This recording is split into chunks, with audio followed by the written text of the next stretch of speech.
Welcome to another episode of Preparing for the Unexpected. I'm your host, Alex Fullick, and as always, we like to talk about things related to disaster recovery, business continuity, COVID, well-being, crisis management, anything that helps you, your organization, or your community prepare for, respond to, and overcome adverse situations. If you'd like to be a guest on the show, you can find me on LinkedIn. I'm the only Alex Fullick there, so I'm really easy to find, and I do respond to everything I get.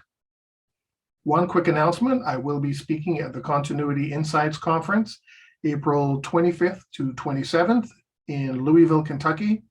Fingers crossed, it'll be in person, and maybe I'll get to meet some of you and have some of you come on the show and talk about your topics there. If you are a longtime viewer, especially on YouTube, and some older episodes on Voice America, you'll know that I talked to a gentleman named James Green quite a bit. And the last few episodes on This Week in Business Continuity on YouTube, we've been able to get a few suggestions from our audience. And today is one of our main contributors to our topic list. And we're going to talk about something that he's written and published recently. The article is entitled, "Is Business Continuity Really Becoming More Strategic?" And I'd like to welcome to the show internationally recognized expert or well-known person. Some people don't like the word expert, but wow, hey, that's okay. Internationally recognized industry personality, shall we say. Luke Bird. Luke, welcome to the show. It's great to finally have you here.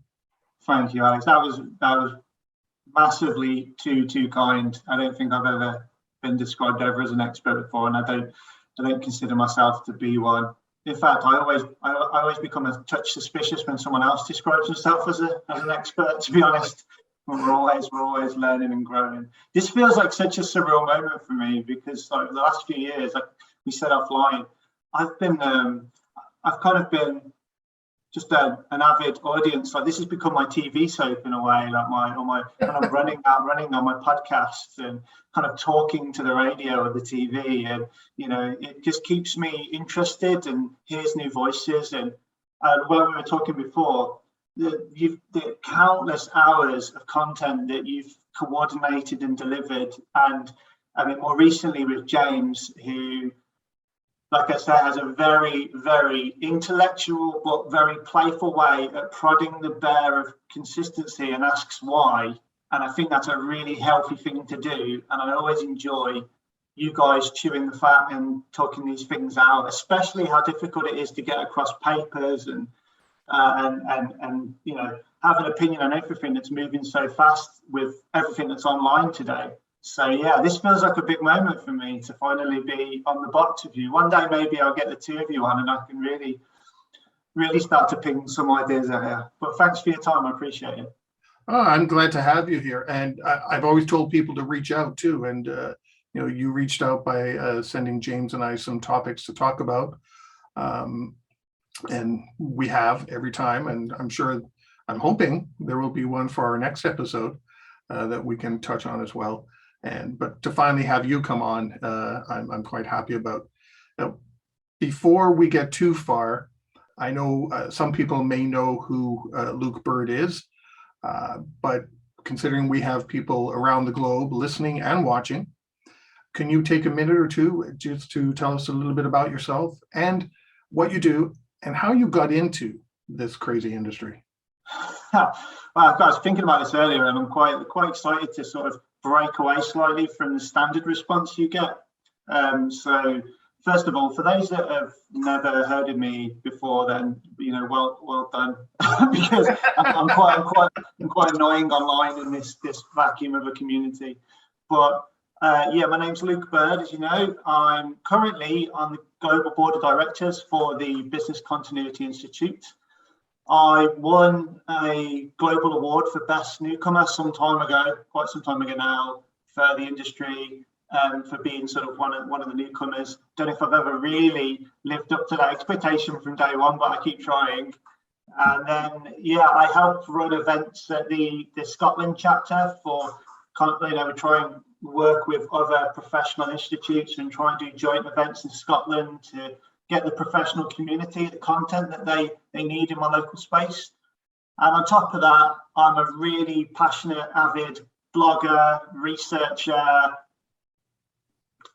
contributor online to everything that we do within continuity and resilience. So I'm a big fan of sort of challenging why and sharing information, and it's I'm just glad that things like this exist. And that's really me. In my day job, I work in continuity and resilience within financial services, and I have done for the better part of 10 years now. But that's that bit. So not too different from everyone else in that part. But the other part is I didn't fall into this by accident. I am a purebred.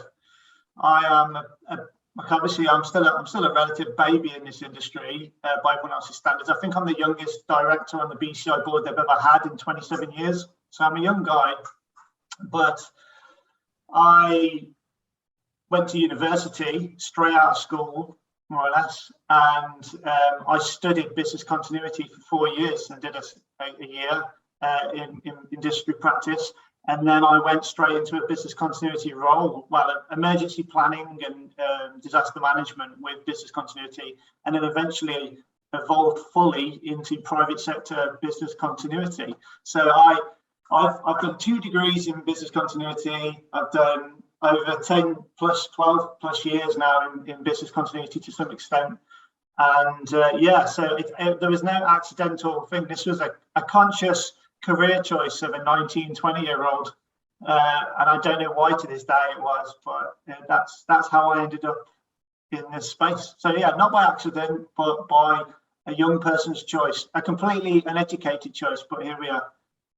Well, that's good. I'm glad you're here. Yeah, I'm glad you're joining us. And it is nice to hear, there are people out there that are choosing to get into the industry, not just falling into it or being voluntold to do something. There is a lot of voluntold, but there is a lot of people that make fabulous careers and have actively chosen to career sidestep into this space or move into this place to grow their own careers. I recognize that.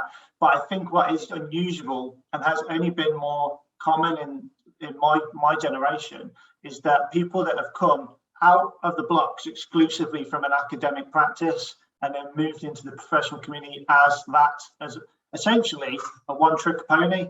There's arguments there'd be benefits for and against being this route as there is to the others. So yeah, that was me. I didn't fall into it by accident. For my sins, I've chosen this route from day one. Well, I'm glad you're here today and to actually finally talk to you semi in person, virtually in person, I guess it would be. Yeah, I'm really happy about that. Thank you, Alex. Well, let's jump into your article. Is business continuity really becoming more strategic? And the first things you talked about is an interesting title, Skills to Pay the Bills, but is that enough? What were you talking about there? Okay, dangerous conversation, because I definitely don't want to upset the people that in our community that do what they do and they do it well. Go ahead. They can send me the emails. Go ahead. No, well, listen, let me say my stall out, okay? That as I just described, I'm very, very proud to work in a profession that's founded on a solid set of practices that have been developed by global knowledge over the last sort of probably over 30 years now, as it's evolved into an exclusive domain. It's been other stuff before that. It's just to get to a point where business continuity is business continuity and beyond. There's a solid body of knowledge there and practices. And we do what we do, and we do it well. Otherwise, this as a professional community, for your professional credentials, they wouldn't exist. So, it's a very credible and robust career choice founded on solid practices. And that's what, first of all, I just wanted to say that, because if it wasn't like that, we wouldn't have, you wouldn't have 200 years worth of video and audio content talking about it. We wouldn't have these master classes that are virtual and face-to-face. We wouldn't have these credentials. None of it would exist. And so I think what we do it well. I just thought, or I've been thinking for a long time, that at the beginning of my career, I remember somebody in a conversation with me is I really want to understand how to execute a BIA. I really want to understand how to roll out a desktop exercise with lessons learned and modify my recovery strategies accordingly. I wanted to do that. And this person I knew that was my manager, who wasn't totally in business continuity, was a senior leader, kind of smirked at me and kind of made me feel like I was a bit sort of narrow-minded, a bit tunnel vision on the one, not really the why you're doing it or where this can take you and how it benefits the organization.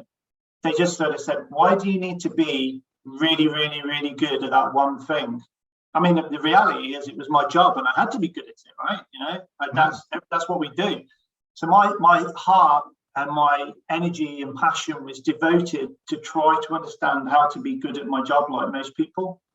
And I did that for a number of years. And there's probably people that are listening to this right now that have lost count how many BIAs they've done. They've lost count how many plans they've had to review and test and work with departments to adapt. But so this is what I was saying in the article, we have the skills to pay the bills, right? We are very good. We're very well rehearsed. We have it all locked down. But I worry, or I question whether we've become a victim of our own success over the last 3 or so decades. And I worry that we might be focusing too much on developing a plan and the masterclass for that and the conversations about that and the doctrine for that. And we don't sit and put a strategic lens on it. And I think that if you consider the incident management side of it as well, as everybody in our role, whether they choose to or not, will have some relationship or responsibility to crisis incident management procedures when things kick off. I've seen in my experience that they are inherently tactical in their initial responses, you know, and I find that we are thought to be and could be potentially seen to be perpetual doers. So my question really was, okay, we're really good at what we do, but are we perhaps almost too good and pigeonholed into one space? And we are a victim of our own success. And we might be potentially left out of the bigger conversations at times. And that's really what I was trying to get across first and foremost. Well, you bring up an interesting point, and because we've got people from all spectrums that listen in or watching, you know, some people have been in less than a year, some people have been around for 30 years in the industry. What's the difference between strategic and tactical? It's a great question. So first of all, hands up. The reason why I'm questioning it's more thinking out loud than saying that I have a solid answer on it. And I'm trying to push it out there to say, people give me insights. Let's talk about this. Let's try and figure out what this actually means. Because don't get me wrong, for anyone that's listening, I'm not saying the continuity and resilience community are not strategic. There are people here that have been running like their own businesses for 30 years or however long. It doesn't matter. You have to run your business for X amount of time to realize you need to make plans to keep it alive and set it in a direction and those sorts of things. There's people that have studied MBAs and gone on to senior leader roles. You know, there's people that are coming from other careers. There are people with strategic mindsets and strong core strategic leadership qualities in the professional community.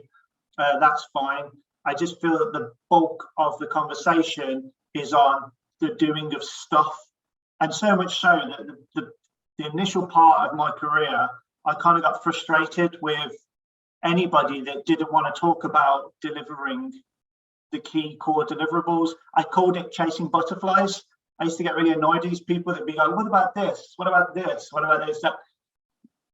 Let's get this done and do this well. And that was my original perspective. Now I've changed. And so the strategic view, I was trying to look for what do the BCI say, for example, and they recognize it's in their core competency frameworks. They recognize it. They put it into the good practice guidelines about the strategic BIAs. It's there. People are thinking about it and talking about it. But I do feel the bulk of the focus and energy and discussion is on the doctrines, deliverables, and regardless of the context of what they're actually trying to deliver. So I started to look more into strategy because I feel after over a decade in this industry now, I feel like strategic thinking is probably one of my weakest attributes. And I'm starting to feel a sort of a shift in my brain now as I at work and when I read things, where I used to nod my head and go, right, that's how we do it, I'll do that well. And now I'm starting to go, actually, what's the benefit in that? Or maybe if I took a different view, or where is this going? What is the view? And I find I've looked at like your Harvard Business Reviews, I've quoted a few in the article, what it is that a strategic thinker is. All of the core things that make up a continuity professional are there, your planning, your analysis, all the core skills we have. But the next thing is the context and the direction, short, medium, and long term to achieve. That seems to set the difference between the next level of professional and the doers. And then that is also an enabler to get to the board level conversations. And that's, for me, the difference between tactical is getting things done for immediate effect to achieve a specific outcome right there and then as best as possible. And then I believe the strategic stuff from what I'm reading is more surrounded by the where are we going, why are we going there, and the high level view of how to get there and to keep whatever we're doing in the tactical space aligned to that. And that's where I think the difference is. So is there a suggestion, there's a lot of organizations, many organizations where it's a one-person shop that does business continuity management. They are the doers.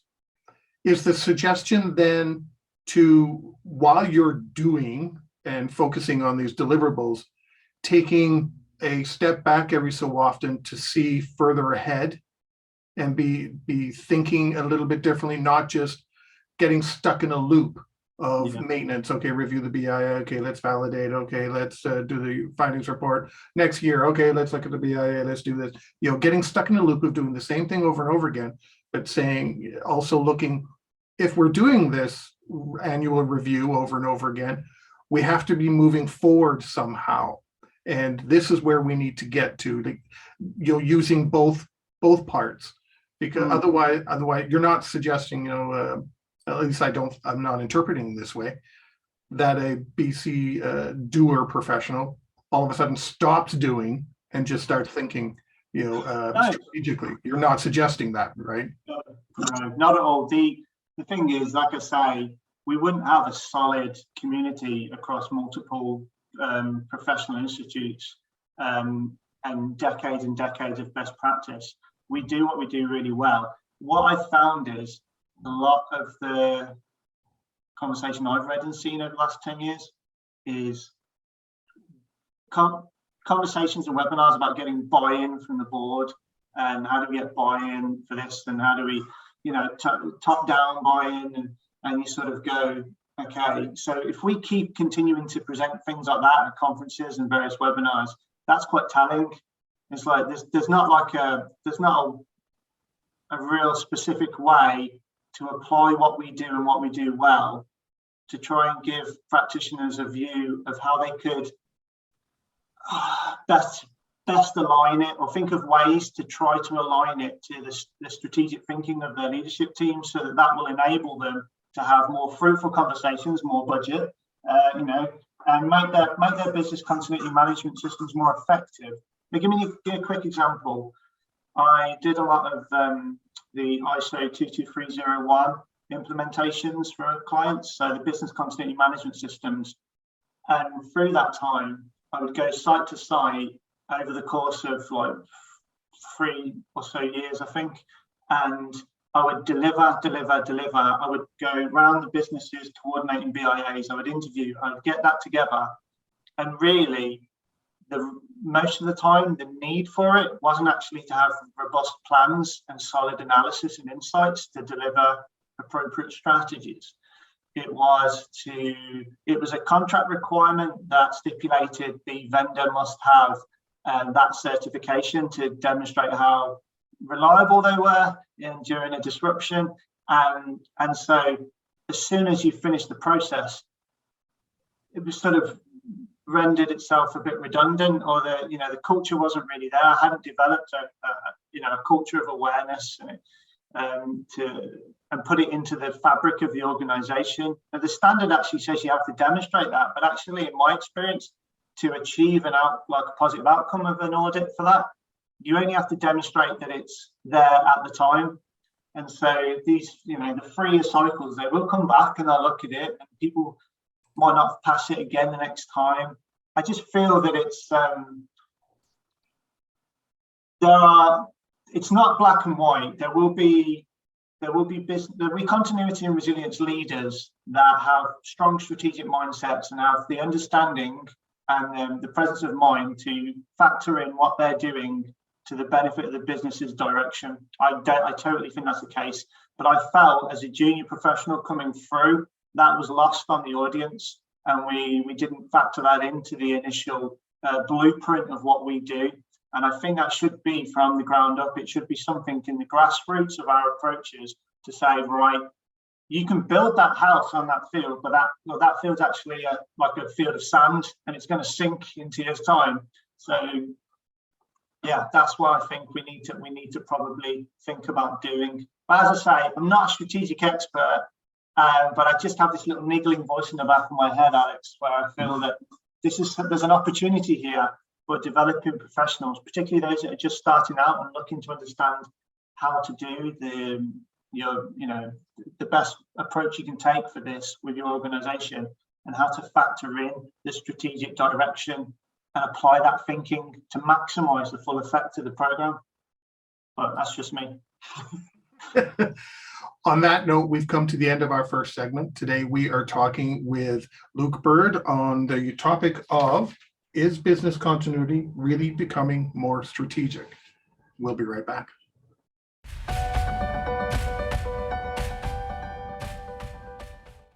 Welcome back. Today, we are talking with Luke Bird, and his recent article, Is Business Continuity Really Becoming More Strategic? Luke, lots of information in that first segment. You touched on a point I just wanted to mention and maybe get your comments on. You talked about leadership, setting some of the direction for the corporation.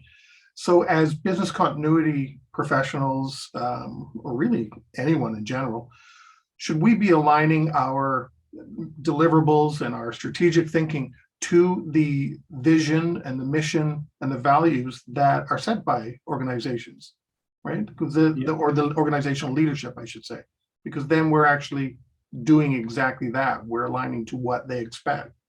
What are your thoughts on that? I'm smiling because there'll be people doing what I do and shouting at the TV, maybe, on the screen. Because they're like, we already do this. Just because you don't think it doesn't mean that we're not doing this. And that wasn't my intention. So that's the first thing that makes me smirk. The second thing is, that's a two-part question really, because we do that. We do that already. Even in the sort of international standards, you set the context of the organization, including the strategic direction, so that you can have an appreciation of that context whilst you set up your management system. I put my hands up and say that when I've done that, I've delivered it at a moment in time without any strategic insights or board level conversations. And I'm not at the table when it changes, because strategy does change. My 2 years on the board at the BCI shows me that long-term plans, they move, they're shifting sands. So for somebody who's not in those conversations, doesn't have those qualities or experience yet to define that context in a moment in time, it might run the risk of just being piecemeal. So there is that. So I do think if we can find a way to have a live, dynamic, strategic view or insight, almost like a test of it every so often. Are we keeping on point? Are we with the direction? That there should be a rolling question that comes back in, not like a deep dive audit, but something that says, are we keeping relevant to the business's objectives as they are today, rather than like on 3-year cycles, because it changes, as we've seen through COVID, massively. And then the other side of it is where I say it's double-sided, is that if you're a leader of a continuity and resilience program in a big complex organization, you need to think about where you want to take your department and your program, and what's your 5-year plan for that, and what do you want to achieve in that time, whilst being realistic, but also in keeping with the organisation that's paying your wages to be there in the first place. And that's really what people are doing it. They might be doing it well, but they might just be doing it with very limited insight in actually how to apply that level of thinking. I know I did, and only at a moment in time. So the quality of that context may be left wanting. And that was the point I was trying to make. Okay. You also talked about optimism, our moment in the sun. What were you talking about there? Right, okay. So every year, or recently, the Business Continuity Institute has tried to publish a sort of insights and various reports. But this one report that's came out more recently, which I've quoted in the article, is about, it makes a statement. It's a 70-page document, so I'm not going to go through everything. It just there's a particular core chapter in there that caught my attention, what many people have shared and commented on, which is about how much more strategic we believe that we are becoming in our particular roles. So I was really excited to read into that, because, as I say, this has been a perceived weakness of mine, or area for development more recently. I thought, right, there's real conversations coming up now. Let's see what people, what's actually happening in the community. Are we moving towards a chief resilience officer, C-suite level? Are we really present and at the table?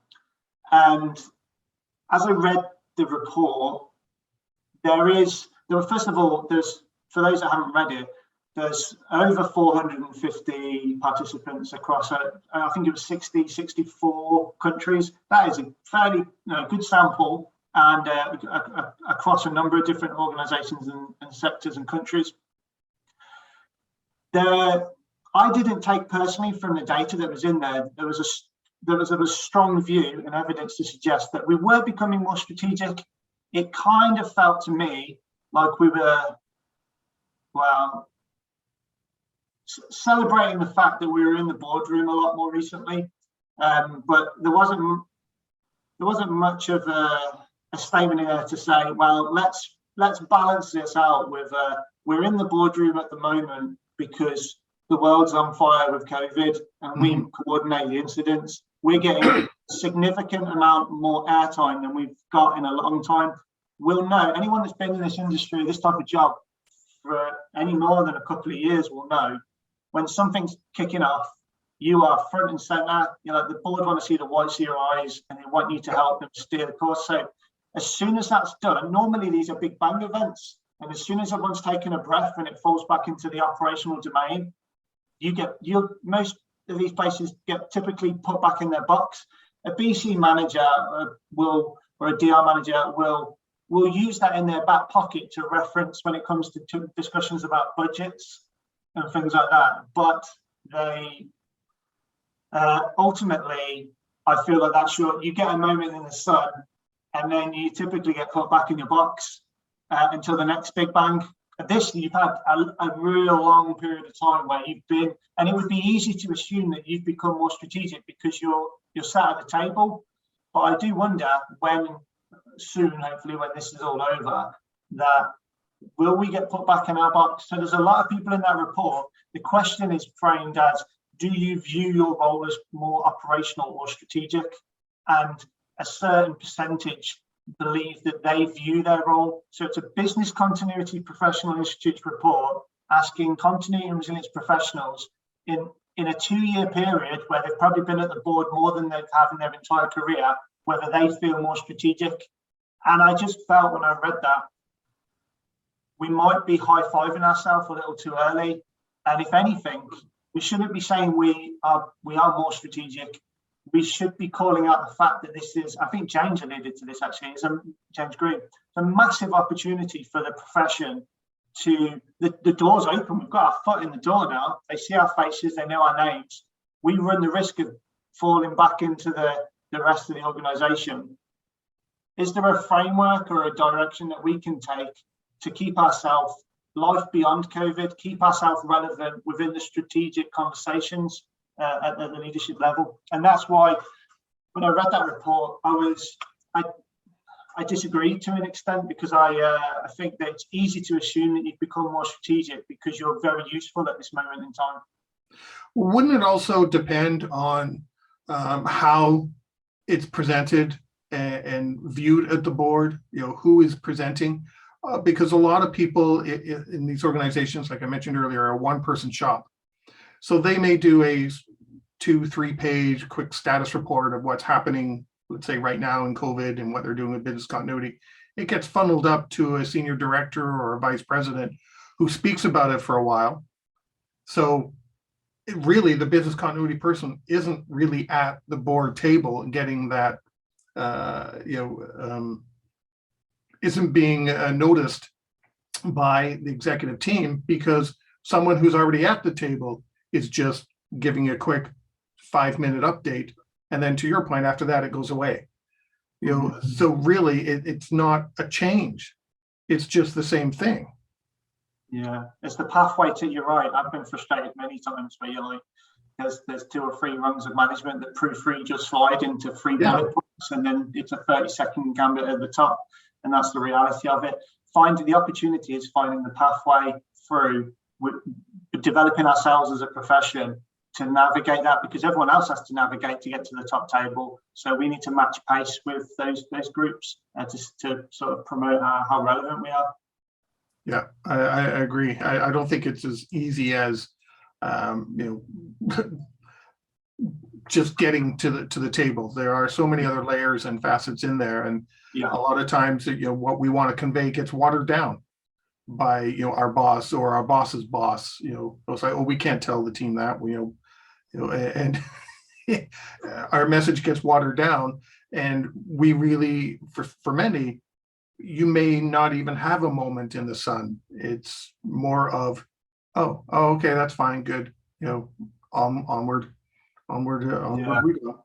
This is why I think it would be good if there's people entering this career choice, that we can try to develop within best practice some sort of like approach or pathway to embedding strategic thinking into what we do, to understand how the leaders think. Because if you are waving at the boardroom from 3 layers behind and your message is being diluted, you need to get ahead of that so that the message is already useful. The closer you get to the end message already, you're closer to the table, because they'll pull you in for more context, and all of a sudden the door's open for you.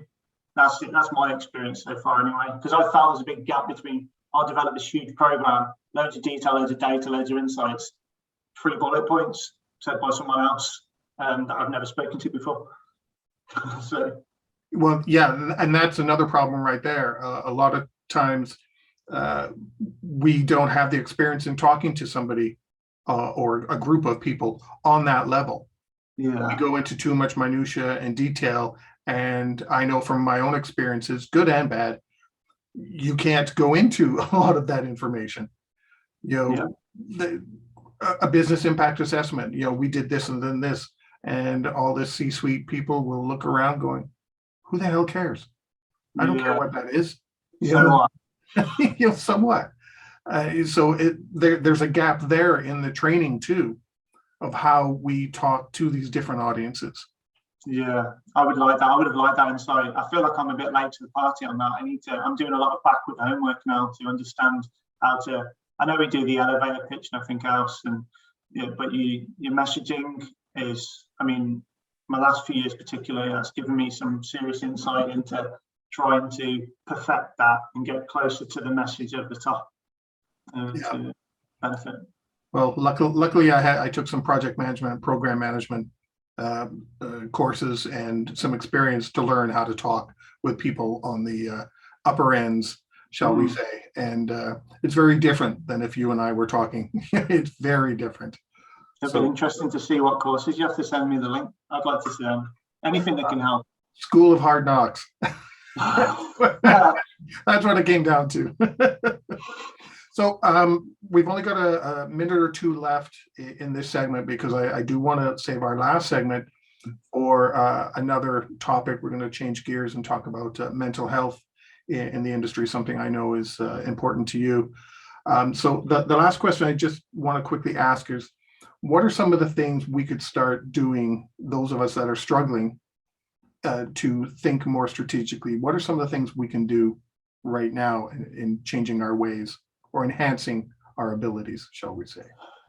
I mean, like I said, first of all, I'm by no means in any way, well, I don't even have the years under my belt to even think about fully telling someone how to take a direction on this. But from the guidance I've received so far from mentors and management in the last sort of 2 or 3 years, is to, it sounds so simple, but take a step back and start with why. Why, I think there's the book Schneck, is it? And start with why, off the top of my head. It's trying to understand whatever it is we're doing and the benefit it is to the organization you're doing it for in the context of the direction they're going in. And try to forget about all the deliverables and all the data and look at this, what is the high level sort of epic storyline of the business. And maybe apply the operational resilience context at the moment about key business services. What is it that we deliver as a tangible output to an identifiable participant, and why do we do it? Like that's trying, and then apply that context to the current published strategic goals and what they're trying to do. And maybe they look at the annual reports and look at the executive reviews of the sort of the narrative behind that about what they're trying to achieve, and to try to get some color behind it, because that can really add flavor to the bits that you might want to focus on more than others. That's certainly how I'm approaching anyway. But also as a community, like maybe there's a group at the moment that's starting to take shape. I know James is part of it, the Resilience Think Tank. Maybe the guys and girls in that space could pull something together to talk about a grassroots pathway into adding strategic flavor to your programs. That would be a useful insight to get people talking as well, because I feel that this is only, if we're writing a report in 2021, at the end of 2021, saying we're becoming more strategic, but we're a 30-year-old practice plus with all those bodies of knowledge. We don't really have that yet, and I feel there's a gap there. Mm-hmm. On that note, we've come to the end of our second segment. Today, we are talking with Luke Bird, and we will be right back.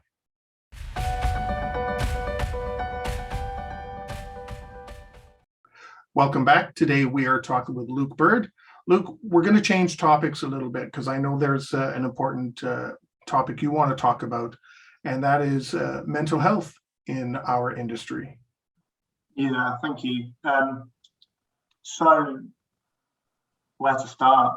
I recently sat with Mark Hoffman. For those that don't know, he's the recent Global Consultant of the Year, award-winning. But he's also, on top of that, aside from his day job being amazing at that, he's decided to set up a podcast like so many of us have tried, not to your level, Alex, but like, we all live in your shadow. But Mark's decided he wants to set up a podcast, and he's covered in just a small handful of episodes, he's covered some pretty challenging conversations about gender equality and racial equality, and but then also I asked him for the opportunity to use that as he was following a sort of a form of these key issues. I asked him if I could talk to him about mental health. The driver behind that is two parts. One was because I believe that the continuity and resilience profession, whether deliberately or not, have a habit of either hiding or choosing to ignore what is a very important topic, because us as professionals at the coalface of an incident, we're typically seen to be adept at dealing with the heightened pace of urgency and stress. So we're the people running around with the papers around the boardroom table whilst the chief financial officer is crying because they've got a difficult decision to make. I've been in that scenario, and it's not nice. And it's scary because these are your leaders. We are meant to have the broad shoulders to take it. In my experience in the UK, there's a number of professionals that have come into continuity and resilience that are from either the military or from the blue light services. And they're generally thought to have seen some pretty harrowing stuff over their careers before they even get to what we do, which sort of pales into insignificance sometimes in comparison. But the reality is, even for them, we're all humans and we all have life going on. And this has been an incredibly difficult couple of years on top of what we're already experiencing. And I discussed with Mark that even before COVID, the World Health Organization, they'd seen a marked increase in global mental health issues being reported across institutions, upwards of I think it was 14% off the top of my head. And that was before COVID. And so I think as an industry, I know people within my role as a board of directors, people approaching me, telling me stories that they have young families in lockdown, managing incidents and their day-to-day jobs. There was a group of BCI members that recently published a kind of like a groupthink research report on the emotional impact assessment, which if you read on the face value of it, it demonstrates tremendous amounts of anxiety and stress about potential job losses. And then if also you consider the comments from James Green on your channel and others, and the unusual number of people actually losing their jobs in continuity resilience, those things all combined with COVID as the umbrella it presents a very difficult and challenging environment. And factor in that us as a profession are generally thought to be seen to get on with it as a kind of a badge of honor in difficult times. That puts us in a very vulnerable scenario. So like anybody, I go onto social media, I go onto various channels that we look at in this space, and I look for help. I look for pathways. I look for role models that have gone through things, that people I can see that have done things, and not necessarily what the negative thing they've experienced, but what they've done to try and seek help, and that it's okay to not be okay. And I see that there isn't enough there for me. In fact, I find there's very little. I see an awful lot of commentary on personal resilience. And whilst I do recognise the hierarchy of needs, we do need to try and keep fit and well and spend quality time and understand what's important with our families and our close ones. I think it goes beyond that. And I think we have potentially a big bubble of mental health issues within our profession that's sitting there simmering along and getting bigger. So I am trying via that conversation with the podcast, and thank you again, Alex, for giving me this opportunity to pitch it. I'm trying over the next few months to try and encourage some people to get on panel sessions, to get on, maybe do a group think exercise where we publish something collectively. I don't mind it being under my banner of my name, but with feedback, qualitative data about recovery pathways. And then also I've got an article coming out in the new year about something that I went through personally and how I applied my own recovery pathway, because I want people to see someone at a fairly high profile can go through something like this and what I did about it to try and seek help, because it's important to take that first step. And that's kind of what I wanted to talk about. I know we talked during the break, and I think mental health is going to be a new kind of pandemic once the current situation is over. Yeah. And not just people in our industry, like you said, the blue light industry, the first responders, nurses, doctors, etc. I think there's going to be a whole bunch of people that are all of a sudden, it's over, I'm done, I want to change, or they're just going to say, I need to step back for a certain amount of time or whatever, regroup. I think that's going to hit us afterwards. I really do. I have a very strong belief that's going to happen. And I know some of that is occurring already. Definitely. I think I'm trying to target the specific, well, obviously our profession. So I want to run under the banner at the moment is the question that we should all really be asking ourselves, because I'm asking it in the conversations that I'm having, is what happens when the continuity professional can't continue? And we all have this badge of honor at the moment, and I want to rip that badge off a little bit and say it's okay to not be okay, and what can we do to seek help and take that first step. Going to be sharing some really sort of personal stuff for myself, which I have done on the podcast, but in more detail and via a couple of articles. And I'll be running a few things over the coming year to try and encourage other people in other areas to do something similar in the way that they think is most appropriate, because I think we could create something that people can relate to. Well, we've got only 2 minutes left. Do you have any final thoughts you'd like to convey, either on the strategic thinking or the mental health, or something else that maybe you'd like to quickly touch on? Well, first of all, the strategic side, thank you for that. That was good fun. I would have loved to have had perhaps James next time to be devil's advocate as well. That would have been a good bit of table tennis on the topic.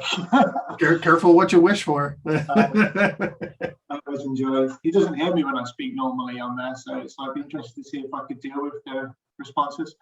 But the mental health thing, it's very important. Not for me. I don't want to be the face of developing a mental health program. That's not what it's about. It's I want to help create a space for people, and if it can even help one person for the effort that goes ahead now, that's all that I need. And I just want to thank you for the end of this session to give me the opportunity to put that forward again. I've had lots of feedback already, people coming to me that want to share, that want to help. I'm really grateful for that. And if anybody wants to get in touch with me, my contact details, I'll ask Alex if you'd be so kind as to leave the link to that. I'd be all ears. From anywhere you are, whatever background, whatever you've gone through, if you can give me the time to help find a channel to position you to help share and provide that support to the community, I'm all ears. So thank you, Alex, for that as well. Well, thanks for being on the show and sharing your thoughts on this and the strategic thinking topic. And I would like to have you back when some of those initiatives that you just spoke about have started or been initiated or just about to initiate. Have you come back on the show and we can talk about them in more detail, and the articles that you have coming out too. You're more than welcome to come back and share. We'd be happy to have you here. The next one for two, so I'm looking forward to having people have a look at them and give some feedback and next steps. So thank you. And maybe I will get James on to come and talk about something, or we'll invite you to join us on This Week in Business Continuity one of these days. Yeah, that would be interesting. Wonderful. Thanks, Alex. Cheers. Thank you for sharing your time. And to everybody watching and listening, stay prepared, everybody. If you liked that video, thumbs up. If you didn't like that video, thumbs down. But leave a message and let me know what your thoughts are. If you'd like to be a guest on the show to talk about something related to business continuity, disaster management, COVID, personal well-being, anything that's relatable to those subjects, you can reach me through my LinkedIn profile, which is in the video description. And of course, don't forget to subscribe. In the meantime, stay prepared, everybody.